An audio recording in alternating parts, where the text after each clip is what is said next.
How you doing, YouTube family? Today is Saturday, August the 30th, 2025. Is your man Big D, and I'm back with another one. Want to thank all you good folk out there in YouTube land for continuing to rock out with my son and I. We greatly appreciate it. Thank you. Well, family, I'm back with another video. And in this video, it is yet another example as to why men, and particularly successful men, are very apprehensive about marriage. Now, I'm going to show you all an example of a woman who, for no other better reason than just being bored, decide to eradicate her marriage. That's right, family. She destroyed her marriage. She blew her marriage to smithereens, destroyed it. And when you hear her story, it's gonna make you scratch your head. And as a man, it's gonna make you question, man, why would I ever take a chance on marriage only to end up with potentially a woman like this? I'm gonna tell y'all a story time about how my ex-husband caught me cheating. All right, so when I was like, I probably was like 33. Yeah, I was like 33, 34. This little YN, he was like message me on Facebook and Instagram. I would never like write him back. So one day I'm just bored. He ended up writing me, so I ended up like writing him back. So when I write him back, he like talking to me, telling me how much like he been want to talk to me. He want to take me out, blah blah blah blah.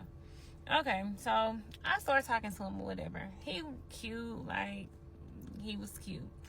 So we started talking. So his husband, he used to coach football, so little league football. That's another story time. So he would be at little league football practice until like 7 or 8 at night. Family, you know what I noticed about this whole little league football practice? It's a whole lot of cheating and scandals going on at these little league midget football practices. Got them mothers out there, some are married, some are single. You got the football coaches, some are married, some are single. But man, let me tell you, family, it be a whole lot of cheek clapping going on at these little football practices. Something that's supposed to be an activity for your children, something to keep them gainfully employed because an idle mind is a devil's workshop. So you have activities that's supposed to be for your children, and y'all using it as means to hook up. That's right. Y'all ain't there for y'all kids. Y'all there to try to get some try to get your bikes blowed out. Try to blow some bikes out. That's what y'all there for. Like I would come home, I would order my kids a pizza, and I would leave, and I would go be with the YN like all the way until he came home from little league football practice or whatever. So like I had just changed up my whole like routine. Like I usually would get off, go home, take a bath, cook for my kids, and like be at home until he come home. But I switched all up. I started like going out, meeting him, hanging out with him, whatever, whatever. So my ex-husband got suspicious and he started like digging for shit, like digging. What happened was he ended up putting a tape recorder in my car under my seat. I always talk to everybody through my car radio. That specific day, I did not talk to him through my car radio. I talked to him on my phone, and I don't know what made me talk to him on my phone, but I just talked to him on my phone. But me and my homegirl was talking on the phone, and I talked to her through the car radio, and she was like, "Oh, you talked to such and such," and I was like, "Girl, like he ain't on shit, he ain't about shit. Like I'm not finna play with him, whatever, whatever." So I'm sitting at the table eating my food, and he come home and he slammed the recorder down on the table. He like, "What the fuck is this?" I'm looking at him like, I don't know what the fuck is that. So he got tears coming out his eyes, and he like, "Bitch, you been cheating on me, like y'all heard you say like a nigga name." I'm like, "No, like what are you talking about? Like that was nothing." Like she asked me about somebody, and I was like, "He ain't shit," or whatever, because basically that's what I told her. So he really couldn't, he really ain't had nothing on me then or whatever. But he And men, listen. Y'all gotta stop showing y'all hands before y'all have all y'all evidence in place. This husband put this tape recorder up under her seat, and as soon as he got a tad bit of evidence, which really ain't evidence, is really bullshit, he go and confront her. Man, let me tell you something. When men do that, and you don't have your facts in order before you go making an accusation, now all you gonna do is put your wife, your lady, your girlfriend on high alert, and all she gonna do is move differently. That's all. She gonna change up her routine, and now your ass gonna pretty much have to start your little quote unquote investigation all over again because the little shred of evidence that you had that could potentially prove that yeah she got some bullshit going on while you at work, you done just pissed that away, and she just gonna gaslight you and say, "Oh man, that's some buster dude my friend was asking about. He ain't ish." She did a very good job of playing that shit off and just playing in his face, and he ain't even the wiser. Thought he did. So anyway, time went on. I'm still messing with him. I'm still going over his house, staying over his house all damn near all day until it's time for me to go home. Okay, So basically, this wife that's supposed to be her attention is supposed to be focused on her husband. Now she's splitting time. So when her husband go to work, she taking her ass over to this YN house who ain't doing nothing but just blowing her cheeks wide open. And you know what? That's all she wants. She ain't looking for nothing else. She just want to get them walls all massaged. That's all she wanted. Because when she first started this story time video, she said basically she just got her cheeks clapped because she was bored out of boredom. And this is a married woman. so where was I? Okay, so I ended up going to a Rick Ross concert, and I was all dressed up, and like me and the little YN, we had met because he wanted to see me like before I went to the concert with my friends. So we went or whatever. He got in the car. He was like, "Oh, you looking good?" Whatever. He was like, "Let's take a picture." So I was like, "Okay." So he took the picture on his phone. So he took like 3 pictures. It was like me and him like next to each other. Then he took a picture like of him kissing me, and then it was another picture like of his arm around me or whatever. So I was like, "Oh, these pictures cute. Send them to me." So he sent them to my phone, but of course I wasn't gonna keep them in my phone because I'm like, what if he go through my phone? So I ended up sending the pictures to my email. So I sent the pictures to my email or whatever. This was like a week later. I'm in the bed sleep, and you know I'm cheating, so I'm already like kind of on ease. Every time he walk in, I'm kind of like jumping, like I got my phone on do not disturb. I got my phone like kind of tucked under my pillow because you know I'm doing shit I ain't got no business doing, right? So he ended up coming in the room. I'm asleep. He ended up coming in the room. He like, "Bitch, I'm a fucking you." And I was set up in the bed. I'm like, fuck.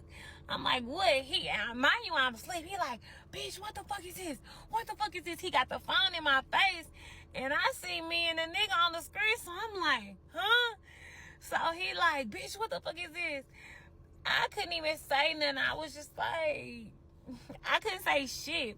When I tell you this man started going crazy, this man started going berserk. He started tearing up the room. He started saying all this stuff he was gonna do to me, and I'm just like, "Bitch, you caught red-handed. Like, what the fuck can you say?" Mind you, it's like 11 o'clock at night at this time when he finds it. This man had cracked the code to my email. So I'm just sitting in the bed. I'm like, "I'm sorry. Like, I apologize." Mind you, let me say this. Let me get this disclaimer. This man had been cheating on me with some bitches from the Little League football team, and like he had got caught like a couple of times before. Dude, I told y'all family. Dude, I told y'all a lot go on in these little league football practices and little league football games. And this is just her way of getting back at her husband. I'm not saying it's right what she did. I'm not saying it was right for her husband to step out on her, but most definitely if your husband stepped out on you and you can't get past it, You need y'all should just if y'all can't get past it, counseling won't help, whatnot. Y'all need to just go on ahead and just part ways because this whole I'm gonna get my get bite because that's all this was just some get bite. She was just waiting for the opportune time, and when the right little pookie came across her little screen, she was all in. That's all she was waiting for. It was just timing because she was gonna get her get bite. This my first time in like 10 years. I never cheated on this man. So I'm in a bed. I'm telling you, this shit went on for hours. It got to be like 4 o'clock in the morning. This man was still going crying, like going off on me, just doing the most. At this point, I'm like, just beat my ass, cause I'm sleepy and I want to go to sleep. Like, I go get in the closet, I sit on top of the basket. I'm like, just unalive me at this point because I'm tired. Shit, I want to go to sleep. So this man ain't let me go to sleep all night long. So anyway, he ended up leaving. I fucking finally am able to go to sleep. He goes and find this man number. I don't even know. Call this man and like, yeah, you fucking with my wife. Why the YN say, yeah, I am messing with your wife. I love her. And tells this man everything. Oh my God. He tells me everything. So she dealing with a young, simple-minded little young Pookie that he don't went and caught feelings and fell in love with somebody else's wife. And it's crazy, family. It is crazy how people are moving in 2025. You can't trust nobody. I ended up leaving, staying gone for the day. Like, I think that night I stayed at the YN house until he like calmed down and he like begged me to come back home. I ended up going back home, but after you know how it is when a nigga cheat, a nigga just cheat. When a bitch cheat, a nigga can't take it. He having a heart attack. He about to die. So like the shit ended up not working out. But yeah, that's how I got caught cheating with a YN. And the funny thing about it, family, when you go over and look at her little social medias, yeah, I can see why you got caught cheating with a YN. And it seemed to me, my good lady, that you don't have no problem with spreading your little poo nanny thin. Go on her little social medias. She on a boat ride with some look like some white dudes in the bike on the boat. Talking about, oh, she on a boat ride after only knowing this dude for a month. Man, let me tell you something. That right there is just a horse spirit. And you got a lot of women running around here nowadays. These modern women, they are nothing but just look just little whores, just running around, frolicking around, and just they don't have no couth about themselves. But yet and still, they wanna be a kept woman. They wanna be married allegedly. But what y'all think, family? Y'all think this cool? This lady come on here doing a little story time, telling how she cheated on her husband with one of the little YN little pooky little YN football coaches, little league football coach and whatnot. A lot of bullshit going on at them little football games, family. Y'all better be careful. Better be careful. Always keep your head on a swivel. Well, family, always remember, be more tomorrow than you were yesterday. Peace.